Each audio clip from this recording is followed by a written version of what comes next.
हरे कृष्ण कृष्ण कृष्ण हरे हरे, हरे राम राम राम हरे हरे। ओम श्री परमात्मने नमः। योग संन्यस्त कर्माणं ज्ञान सच्छिन्न संशयम् आत्मवन्तं न कर्माणि निबद्धन्ति धनंजयः। योग यानी कर्म योग में भक्ति से, संन्यस्त जिसने त्याग दिए हैं, कर्माणम कर्म फलों को, ज्ञान से, सच्चिन्न काट दिए हैं, संशयम संदेह को, आत्मवंतम आत्मपरायण को, न कभी नहीं, कर्माणि कर्म, निबद्धन्ति बांधते हैं, धनंजय हे संपत्ति के विजेता। जो व्यक्ति अपने कर्मफलों का परित्याग करते हुए भक्ति करता है और जिसके संशय दिव्य ज्ञान द्वारा विनष्ट हो चुके हैं, वही वास्तव में आत्मपरायण है। हे धनंजय, वह कर्मों के बंधन से नहीं बनता। जो मनुष्य भगवत गीता को और उसकी शिक्षा का उसी रूप में पालन करते हैं जिस रूप में भगवान श्री कृष्ण ने दी थी, तो वह दिव्य ज्ञान की कृपा से समस्त संशय से मुक्त हो जाते हैं। पूर्णतः कृष्ण भावना भावित होने के कारण उसे श्री भगवान के अंश रूप में अपने स्वरूप का ज्ञान पहले से ही हो जाता है। अतः निस्संदेह वह कर्म बंधन से मुक्त है।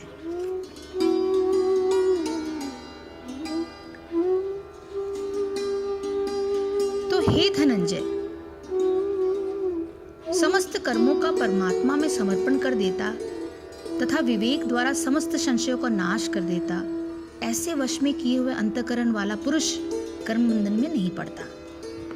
इस श्लोक में जो महत्वपूर्ण सिद्धांत बताया गया है, उसके लिए प्रयुक्त निम्नलिखित शब्दों को समझ लेना अत्यंत आवश्यक है। योग संन्यस्त कर्माणम, इस शब्द के द्वारा उस पुरुष की ओर संकेत किया गया है जिसने अपने समस्त पारिवारिक और सामाजिक कर्तव्यों को रुचि और उत्साहपूर्वक संपन्न करते हुए उनको फल सहित भगवान को समर्पित कर दिया है।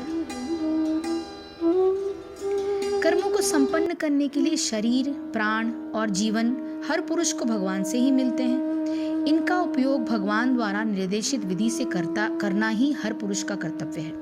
ऐसा न करके आलस्य और प्रमाद में व्यर्थ समय गंवाना अथवा उनका उपयोग किसी स्वार्थ सिद्धि के लिए करना घोर अपराध है, और उसका यह भ्रष्टाचार ही उसे तनाव, मानसिक व्यथा और अशांति तथा शारीरिक व्याधि से दंडित करता है। उचित यही है कि उसके द्वारा उन कर्तव्यों की रुचि और उत्साहपूर्वक संपादन किया जाए जो धर्मशास्त्रों में भगवान द्वारा निर्देशित है। ऐसा करने से उन कर्मों के फलों में किसी भी प्रकार की आसक्ति, ममता अथवा इच्छा पूर्ति का लेश मात्र भी नहीं रह सकता। यही कर्म और उनके फलों का भगवान को समर्पण होना है। ये समर्पण मनुष्य के लिए भगवान की अतिशय प्रियता का कारण बन जाता है और उसके लिए कल्याण पथ का मार्ग सुगम बना देता है। कर्मयोग इसी सिद्धांत पर आधारित है। ज्ञान सच्छिन्न संशयम, इस शब्द के द्वारा भगवान यह संकेत करते हैं कि ज्ञान से ही समस्त संशयों का नाश हो जाता है। मनुष्य के मन में साधारणतया से ये संशय रहते हैं कि कर्म करते हुए और कर्म उनके फलों से अपना संबंध कैसे कट सकता है। अपने लिए कुछ न करें तो अपना जीवन निर्वाह अथवा कल्याण कैसे होगा। अपने लिए कुछ भी न करें तो भी परिवार का पालन करने का जो हमारा उत्तरदायित्व है वो कैसे पूरा होगा। चारों ओर लोग भली भांति से धन और संपत्ति बटोर रहे हैं, ऊंचे ऊंचे पद और प्रतिष्ठा पा रहे हैं, सुखी दाम्पत्य जीवन भोग रहे हैं, तो हम कर्मफल भगवान को समर्पण करके इन सब सुखों से कहीं वंचित तो नहीं रह जाएंगे। इस प्रकार के सारे संशय तत्व ज्ञान से सर्वथा निवृत्त हो जाते हैं। तत्व ज्ञान की प्राप्ति के बाद भगवान के असीम ऐश्वर्य और उनकी असीम शक्ति की प्राप्ति ज्ञान योगी को अपने आप हो जाती है। उस स्थिति के सामने से यह संसारिक उपलब्धियां ऐसी सारहीन हो जाती है जैसे बड़ी बड़ी मोटरों के स्वामी की दृष्टि में खिलौने की मोटरें। इस अध्याय के 16वें से 32वें श्लोक तक कर्म विज्ञान का पूरा निरूपण किया गया है, जिसमें भी इन सभी संशयों का नाश हो जाता है। इन श्लोकों में भी सबसे महत्वपूर्ण 18वां श्लोक है, जिसमें कर्म में अकर्म और अकर्म में कर्म देखना ही कर्म विज्ञान का सार बताया गया है। फिर 38वें श्लोक में यह स्पष्ट घोषणा की गई है कि जिस तत्व ज्ञान की प्राप्ति ज्ञान योगी की होती है, कर्मयोगी के लिए यह तत्व ज्ञान सुविधा पूर्वक उसके चित्त में अपने आप प्रकाशित हो जाता है। तत्व ज्ञान के द्वारा उसके इस सारे संशयों का नाश हो जाता है। तीसरा और आखिर है आत्मवंतन। आत्मवंतम ऐसे कर्मयोगी के लिए यह अत्यंत आवश्यक है कि वह अपने अंतःकरण और उसके अधीन रहने वाले इंद्रियों को सदैव अपने वश में रखे। इंद्रियों का स्वभाव ही यह है कि बाहर से प्राप्त होने वाले अनुभव के प्रति वे राग और द्वेष से प्रभावित हो। इन्हीं से मन में अनुकूलता और प्रतिकूलता के भाव उत्पन्न होते हैं, किंतु यदि उन्हें वश में न रखा जाए तो अंतःकरण उनसे प्रभावित होकर मनुष्य को कामना पूर्ति की चेष्टाओं में लगा देता है और उसे कर्तव्य पालन से विमुख कर देता है। इंद्रियों को राग द्वेष से मुक्त रखने का उपाय अध्याय 2 के श्लोक संख्या 61 और अध्याय 3 के श्लोक संख्या 41 और 42 में स्पष्टतः बताया ही जा चुका है।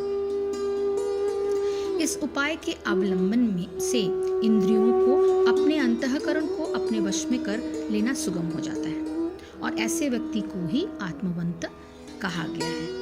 उपरोक्त रीति से उत्साह और प्रसन्नता पूर्वक निरंतर कर्तव्य कर्म करने वाले कर्मयोगी के लिए भगवान बताते हैं कि सारे सांसारिक कार्य करते हुए भी ऐसा मनुष्य कर्मबंधन से सर्वदा मुक्त हो जाता है।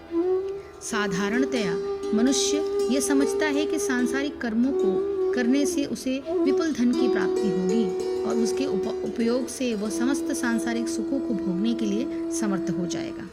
वास्तविकता यह है कि इस प्रकार अहंकार युक्त होकर कर्म करने से यह निश्चित ही कहा गया है कि उसे वांछित भोग प्राप्त हो ही जाएगा। यदि हो भी जाए तो उन्हें भोगने में धन, स्वास्थ्य और सामर्थ्य की हानि तो होगी ही, और इस प्रकार विषय प्राप्ति की होड़ में मनुष्य भांति भांति की कठिनाइयों और क्लेशों में पड़ जाता है।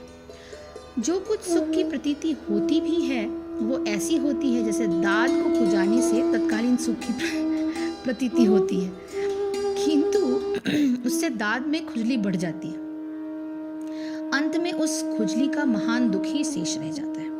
इसलिए इस श्लोक में अर्जुन को धनंजय शब्द से संबोधित करते हुए भगवान ये संकेत करते हैं कि वास्तव में समस्त कर्मों के समर्पण और ज्ञान से समस्त संशयों का नाश करना ही मनुष्य के लिए विपुल धन और सामर्थ्य की प्राप्ति है। उसके लिए फिर किसी प्रकार के अभाव की छाया भी नहीं रहती। यही उसका धनंजय हो जाना है। इस प्रकार अर्जुन को कर्म योग का सार रूप में उपदेश देकर भगवान उसे युद्ध रूपी कर्तव्य में उत्साहपूर्वक प्रवृत्त होने के लिए प्रेरित करते हुए कहते हैं, जो आप आगे के श्लोकों में जानेंगे। हरे कृष्ण कृष्ण कृष्ण हरे हरे, हरे राम राम राम हरे हरे। जय श्री कृष्ण, जय गुरुदेव।